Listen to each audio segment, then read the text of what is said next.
3rd Division. GR number 204594, November 07, 2018. SINDOPHIL, Inc., Petitioner, versus Republic of the Philippines, Respondent. Decision. Leonen, J. The presumption that a holder of a torrents title is an innocent purchaser for value is disputable and may be overcome by contrary evidence. Once a prima facie case disputing this presumption is established, the adverse party cannot simply rely on the presumption of good faith and must put forward evidence that the property was acquired without notice of any defect in its title.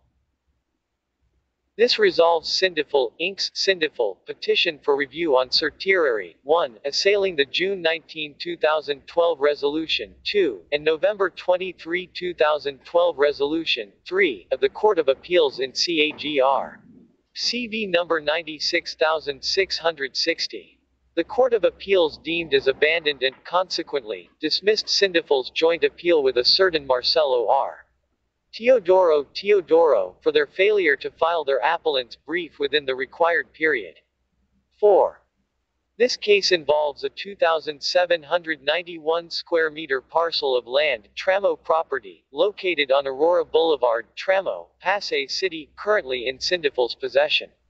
SINDOPHIL anchors its right to the Tramo property on Transfer Certificate of Title TCT, number 132440, which was purportedly issued by the Register of Deeds of Pasay City.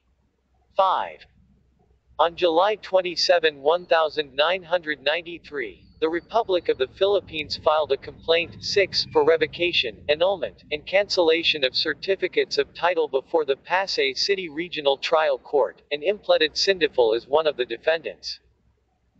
In its complaint, the Republic alleged that per TCT number 10354-7, issued by the Register of Deeds of Pasay City, the Tramo property was initially registered under the name of Teodoro on November 12, 1964.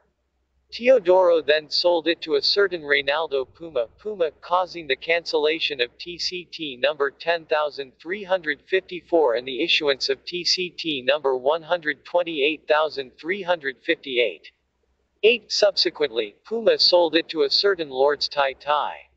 Puma's TCT number 128358 was cancelled and TCT number 129957 was issued to Tai.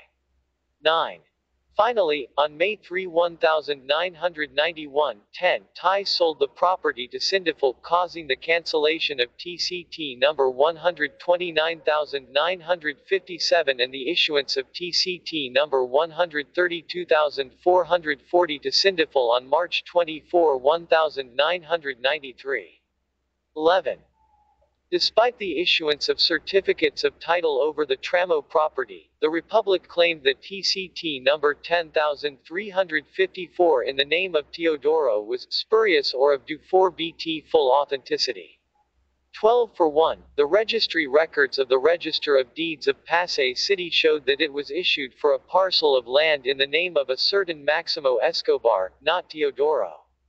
13. Another instance was that Teodoro's TCT number 10354 provided that it emanated from TCT number 3632, but the memorandum of cancellation annotated on TCT number 3632 provided that it was cancelled by TCT number 8081 issued to a certain Iphigenia A. BDA. De Inocencio, not by TCT number 10354 supposedly issued to Teodoro. 14. Furthermore, TCT number 10354 provided that it covered Lot 3270-B of the subdivision plan PSD 18572, allegedly a portion of Lot 3270 registered in the name of the Republic of the Philippines under TCT number 6735.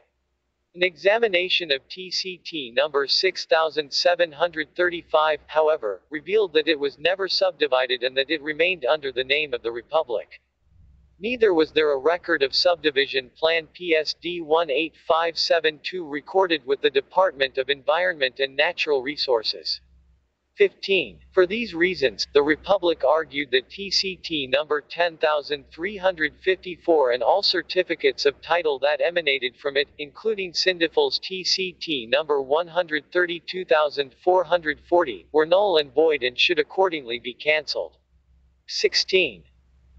In their answer, 17 Teodoro, Puma, Tai, and SINDOPHIL countered that the Republic was stopped from questioning the transfers considering that it had allowed the series of transfers and even accepted the tremendous amount paid, 18, as capital gains tax.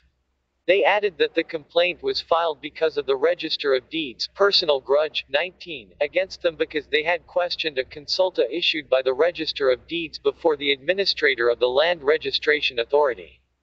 20. Finally, they contended that they were innocent purchasers for value and, in the absence of evidence to the contrary, reconveyance should not lie. 21. Arguing that the Republic had no cause of action against them, they prayed for the dismissal of the complaint. 22. During trial, only the Republic was able to present its evidence.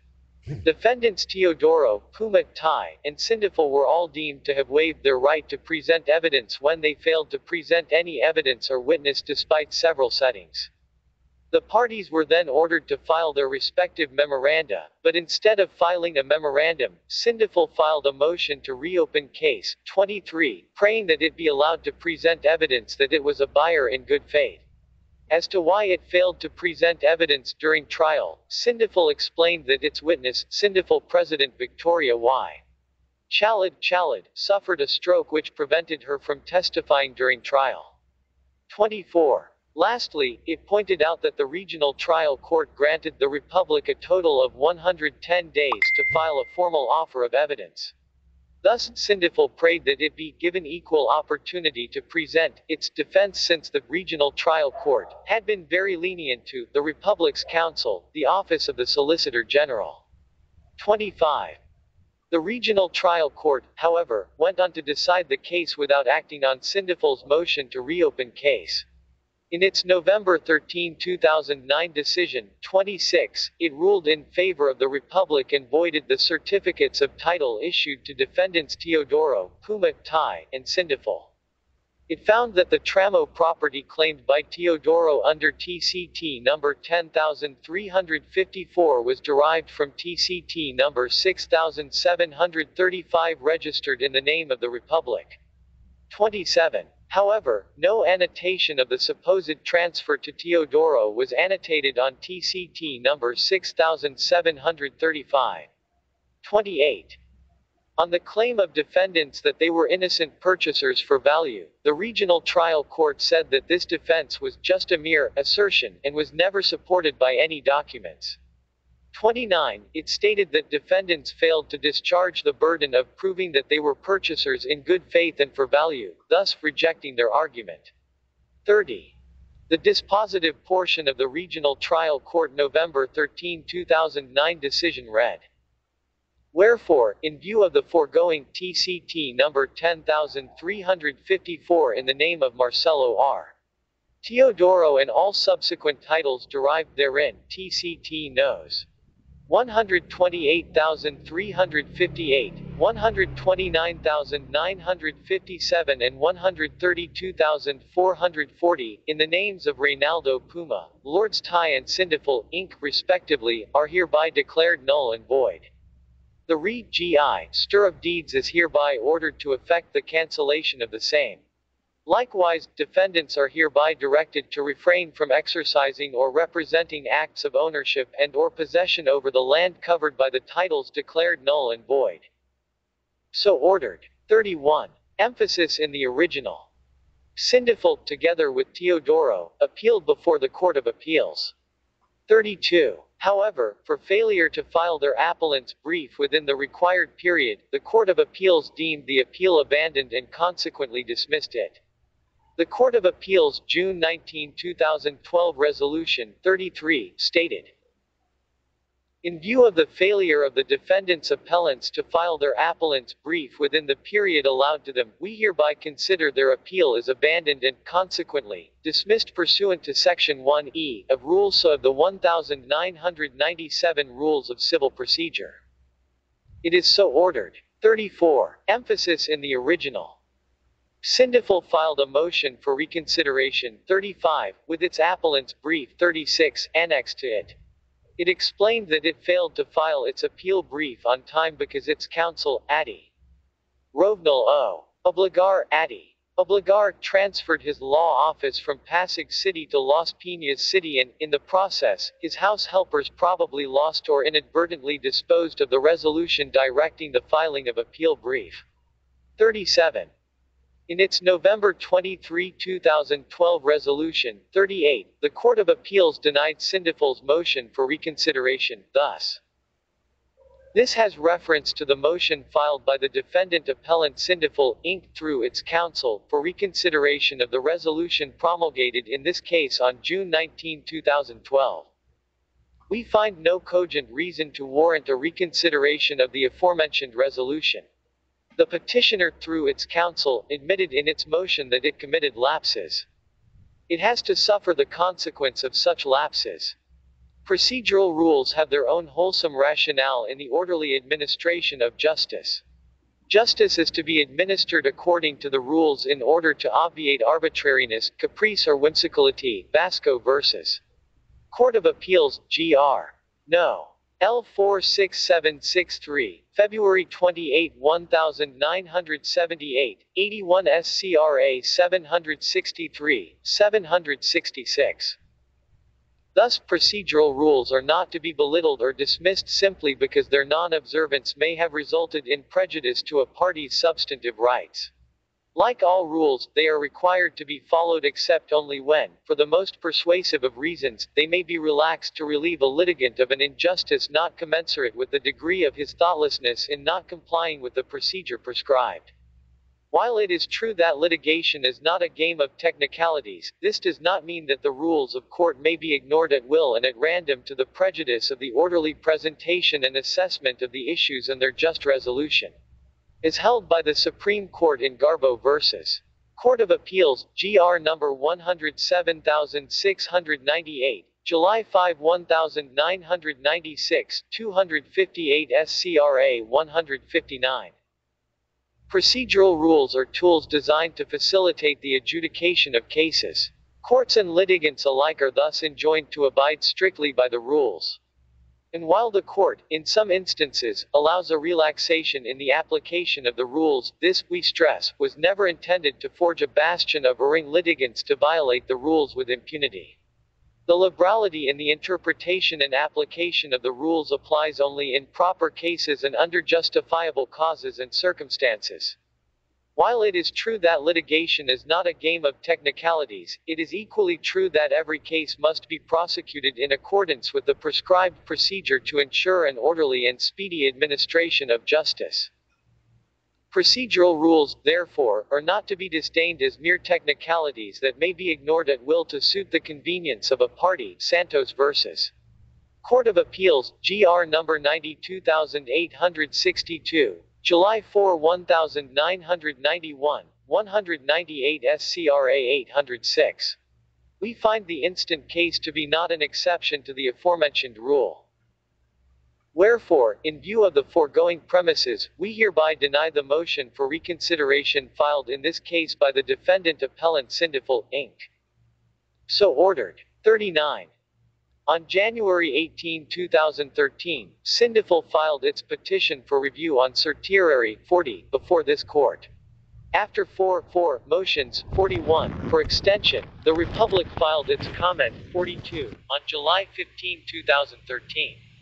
In its July 31, 2013 resolution, 43, this court noted the comment and directed SINDOPHIL to file its reply within 10 days from notice. SINDOPHIL was served a copy of the comment on September 18, 2013 and had until September 28, 2013 to file its reply. 44. However, SINDOPHIL failed to file its reply within the required period and its counsel was required to show cause, 45, why he should not be disciplinarily dealt with and was again required to file a reply. On May 15, 2014, SINDOPHIL filed its reply 46 with its counsel apologizing for failing to file it within the required period, because he honestly believed that the filing of one is optional and not mandatory. 47. This court noted the reply in its July 7, 2014 resolution. 48. The parties raised both procedural and substantive issues for resolution of this court. The procedural issues in this case are: first, whether or not the Court of Appeals erred in dismissing SINDOPHIL's appeal for failure to file an appeal brief within the required period, and second, whether or not the regional trial court erred in deciding the case despite SINDOPHIL's filing of a motion to reopen case. The substantive issues are: first, whether or not the certificates of title emanating from TCT number 10354 are null and void, and second, whether or not the regional trial court erred in not awarding SINDOPHIL compensation from the assurance fund. On the procedural issues, SINDOPHIL mainly argues that it was deprived of the right to genuine due process both by the regional trial court and the Court of Appeals. According to SINDOPHIL, its failure to present evidence during trial and its failure to file the appeal brief within the required period are technical grounds. 49. That the regional trial court and the Court of Appeals could have excused in the interest of substantial justice. On the merits, SINDOPHIL maintains that when it bought the Tramo property from Thai, it was a buyer in good faith and had no notice of any infirmities in his title. 50.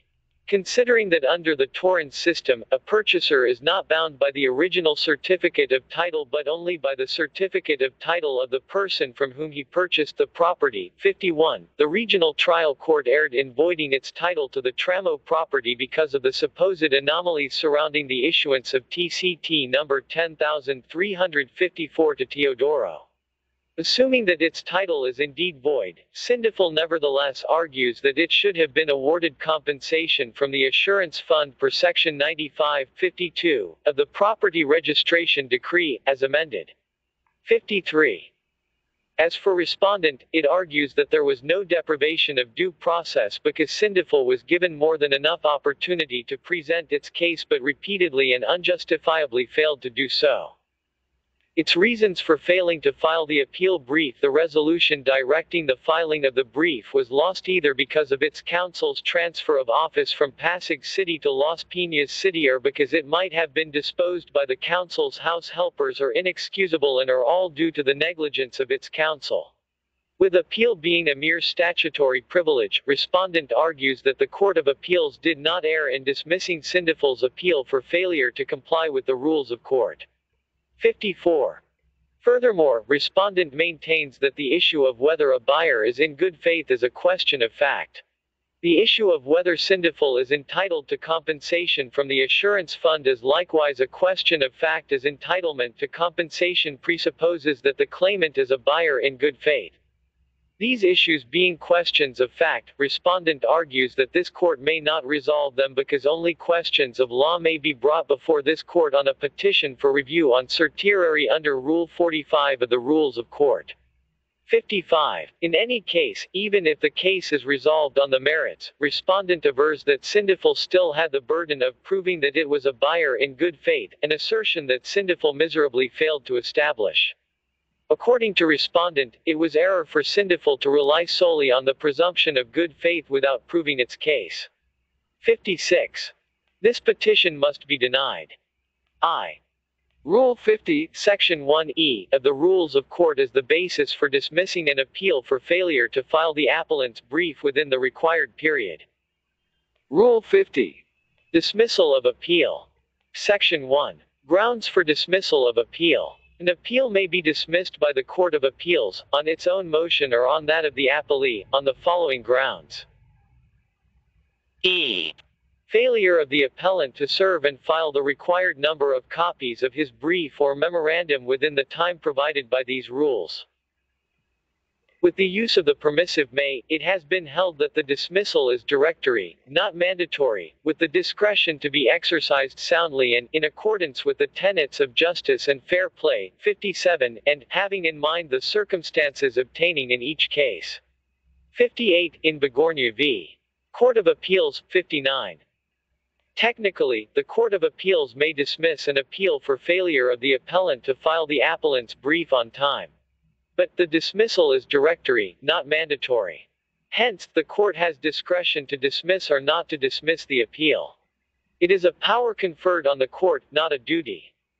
The discretion, however, must be a sound one, to be exercised in accordance with the tenets of justice and fair play, having in mind the circumstances obtaining in each case. 60. Emphasis in the original, citation omitted. In Begornia, this court ordered the reinstatement of the appeal despite the late filing of the appellant's brief. The petitioners in Begornia were police officers who, this court said, received meager salaries for risking life and limb. 61. With the police officers having been adjudged liable for substantial amounts in damages, this court said that it is but fair that petitioners be heard on the merits of their case before being made to pay damages, for what could be a faithful performance of duty. 62. The appeal was likewise reinstated in Aguam v. Court of Appeals, 63, where a motion for extension of time to file appellant's brief was denied by the Court of Appeals for having been filed 9 days, 64, beyond the period for filing the appellant's brief. The motion for reconsideration with attached appellant's brief was likewise denied. 65. However, it was established that the notice to file appellant's brief was received by an employee of the realty firm with whom the appellant's lawyer was sharing office, not by the appellant's lawyer who was a solo practitioner. 66. Thus, this court ordered the Court of Appeals to admit the appellant's brief in the higher interest of justice. 67. The same extraordinary circumstances similar to Begornia and Aguam are not present here. In SINDOPHIL's motion for reconsideration, 68, before the Court of Appeals, SINDOPHIL's counsel, Adi Obligor, explained that his law office used to be located in Pasig City. However, when two of his staff left due to family reasons, 69, he had to transfer his office to Las Piñas City, which was near Parañaque City where he resided. He then speculated that in the course of the transfer, the Court of Appeals resolution directing SINDOPHIL to file its appeal brief might have been one of the files lost or inadvertently disposed of by his house helpers. 70. Adi Obligor's excuse is unacceptable. While he is not prohibited from hiring clerks and other staff to help him in his law practice, it is still, first and foremost, his duty to monitor the receipt of notices such as the Court of Appeals resolution directing the filing of the appellant's brief. He cannot blame his staff or house helpers as it is already settled that the negligence of the clerks and employees of a lawyer binds the latter. 71. That he is not even sure what happened to the resolution shows his carelessness, and this negligence is one that ordinary diligence could have guarded against. He should have devised a system in his law office whereby his clerks are to immediately route the notices they receive to the handling lawyer because the reglementary period for filing an appeal brief runs from their receipt. 72. Under the circumstances, the Court of Appeals exercised its discretion soundly by deeming SINDOPHIL's appeal as abandoned and, consequently, dismissing the appeal.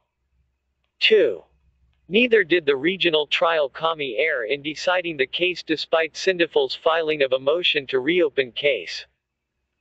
The order of trial is governed by Rule 30, Section 5 of the Rules of Court, with Item F specifically governing the reopening of a case to introduce new evidence, thus. Section 5. Order of trial. Subject to the provisions of Section 2 of Rule 31, and unless the court for special reasons otherwise directs, the trial shall be limited to the issues stated in the pre-trial order and shall proceed as follows. A. The plaintiff shall adduce evidence in support of his complaint. B. The defendant shall then adduce evidence in support of his defense, counterclaim, cross-claim and third-party complaint. C. The third-party defendant, if any, shall adduce evidence of his defense, counterclaim, cross-claim and fourth-party complaint. D. The fourth party, and so forth, if any, shall adduce evidence of the material facts pleaded by them. E. The parties against whom any counterclaim or cross-claim has been pleaded, shall adduce evidence in support of their defense, in the order to be prescribed by the court. F. The parties may then respectively adduce rebutting evidence only, unless the court, for good reasons and in the furtherance of justice, permits them to adduce evidence upon their original case, and g. Upon admission of the evidence, the case shall be deemed submitted for decision, unless the court directs the parties to argue or to submit their respective memoranda or any further pleadings. If several defendants or third-party defendants, and so forth, having separate defenses appear by different counsel, the court shall determine the relative order of presentation of their evidence. Underscoring provided. Republic v. Sandiganbayan, 73, explained Rule 30, Section 5 in this wise. Under this rule, a party who has the burden of proof must introduce, at the first instance, all the evidence he relies upon, and such evidence cannot be given piecemeal. The obvious rationale of the requirement is to avoid injurious surprises to the other party and the consequent delay in the administration of justice. A party's declaration of the completion of the presentation of his evidence prevents him from introducing further evidence, but where the evidence is rebuttal in character, whose necessity, for instance, arose from the shifting of the burden of evidence from one party to the other, or where the evidence sought to be presented is in the nature of newly discovered evidence, the party's right to introduce further evidence must be recognized. Otherwise, the aggrieved party may avail of the remedy of certiorari. Largely, the exercise of the court's discretion under the exception of Section 5F, Rule 30 of the Rule 1s of court depends on the attendant facts, i.e., on whether the evidence would qualify as a good reason, and be in furtherance of the interest of justice. For a reviewing court to properly interfere with the lower court's exercise of discretion, the petitioner must show that the lower court's action was attended by grave abuse of discretion. Settled jurisprudence has defined this term as the capricious and whimsical exercise of judgment, equivalent to lack of jurisdiction, or the exercise of power in an arbitrary manner by reason of passion, prejudice, or personal hostility, so patent or so gross as to amount to an evasion of a positive duty, to a virtual refusal to perform the mandated duty, or to act at all in contemplation of the law. Grave abuse of discretion goes beyond the bare and unsupported imputation of caprice, whimsicality or arbitrariness, and beyond allegations that merely constitute errors of judgment or mere abuse of discretion. In Lopez v. Libero, we had occasion to make the following pronouncement. After the parties have produced their respective direct proofs, they are allowed to offer rebutting evidence only, but, it has been held, the court, for good reasons, in the furtherance of justice, may permit them to offer evidence upon their original case, and its ruling will not be disturbed in the appellate court where no abuse of discretion appears. So, generally, additional evidence is allowed when it is newly discovered, or where it has been omitted through inadvertence or mistake, or where the purpose of the evidence is to correct evidence previously offered. The omission to present evidence on the testator's knowledge of Spanish had not been deliberate. It was due to a misapprehension or oversight. Likewise, in Director of Lands v. Roman Archbishop of Manila, we ruled.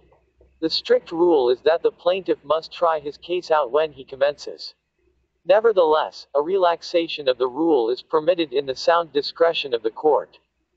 The proper rule for the exercise of this discretion, it has been said by an eminent author, is that material testimony should not be excluded because offered by the plaintiff after the defendant has rested, although not in rebuttal, unless it has been kept back by a trick, and for the purpose of deceiving the defendant and affecting his case injuriously. These principles find their echo in Philippine remedial law. While the general rule is rightly recognized, the Code of Civil Procedure authorizes the judge, for special reasons, to change the order of the trial, and, for good reason, in the furtherance of justice, to permit the parties to offer evidence upon their original case. In his commentaries, Chief Justice Moran had this to say. However, the court for good reasons, may, in the furtherance of justice, permit the parties to offer evidence upon their original case, and its ruling will not be disturbed where no abuse of discretion appears. Generally, additional evidence is allowed when. But it may be properly disallowed where it was withheld deliberately and without justification. 74. Emphasis in the original, citations omitted. The introduction of new evidence even after a party has rested its case may, therefore, be done but only if the court finds that it is for good reasons and in the furtherance of justice.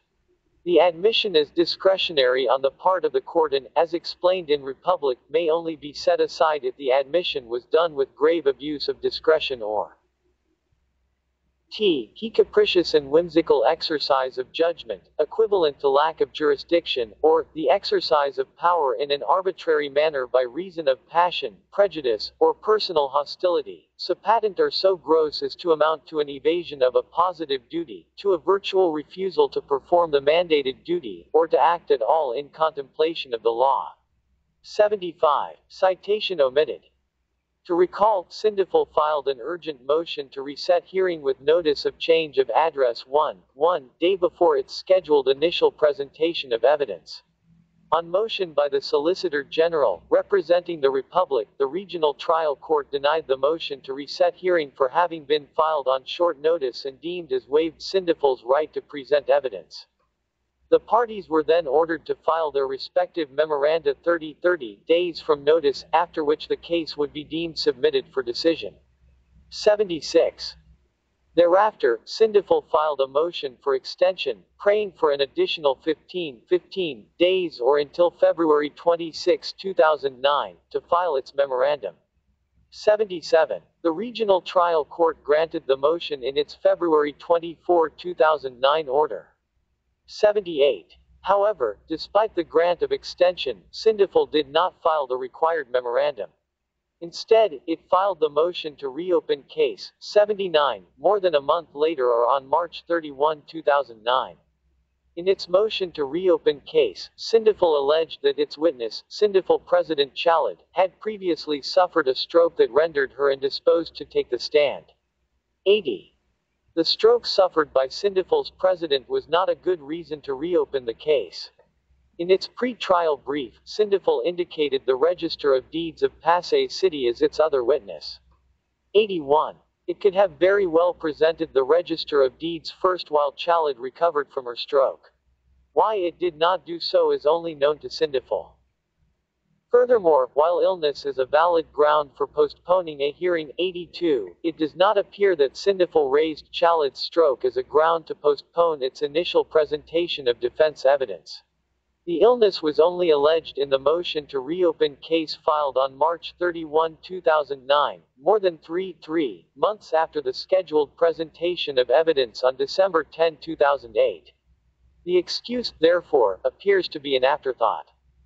Neither can SINDOPHIL claim that it was not given equal opportunity to present its case.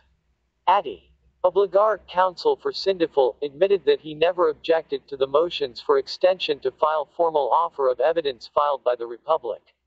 83.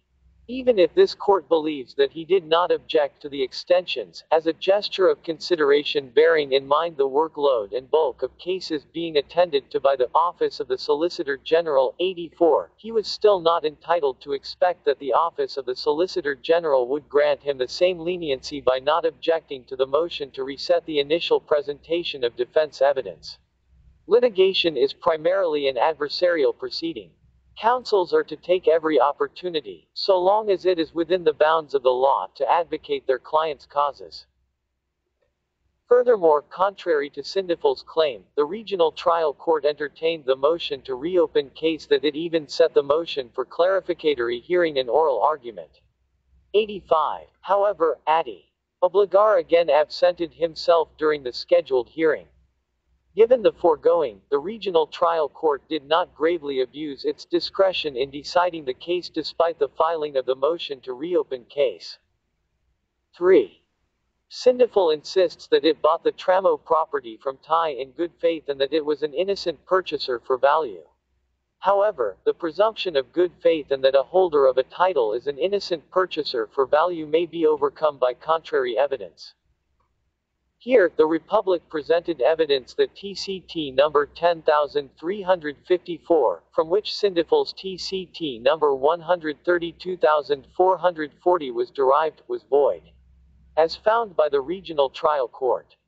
Record shows that certificate of title number 6,735, wherein the lot claimed by defendant, Marcelo R.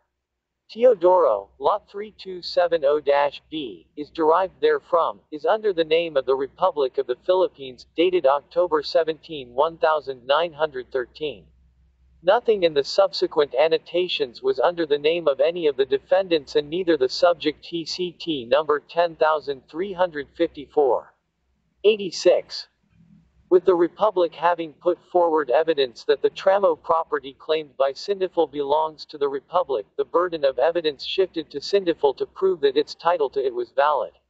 Concomitantly, it had the burden of proving that it was indeed a buyer in good faith and for value.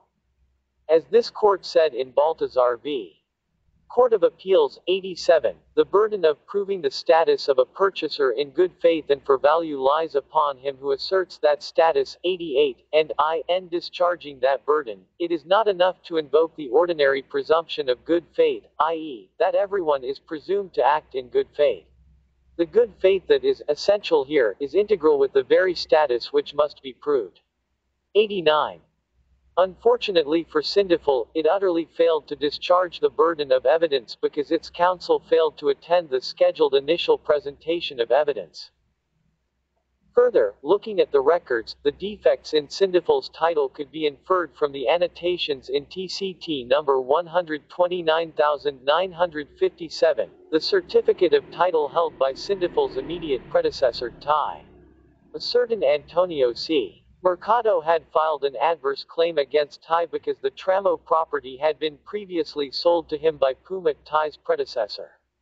90. The alleged double sale should have prompted SINDOPHIL to look into Puma's title, TCT number 128358, where it can be gleaned that Teodoro likewise filed an adverse claim. 91. These annotations show that the Tramo property is controversial and has been the subject of several adverse claims, belying SINDOPHIL's contention that it acquired the property in good faith. With SINDOPHIL failing to prove that it was a buyer in good faith, it cannot recover damages to be paid out of the assurance fund under Section 95-92 of the Property Registration Decree.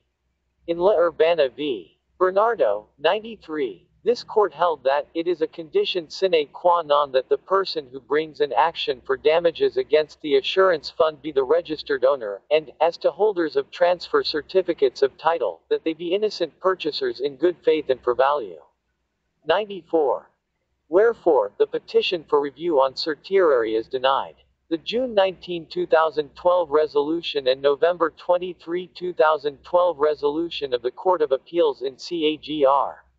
CV number 96660 are affirmed.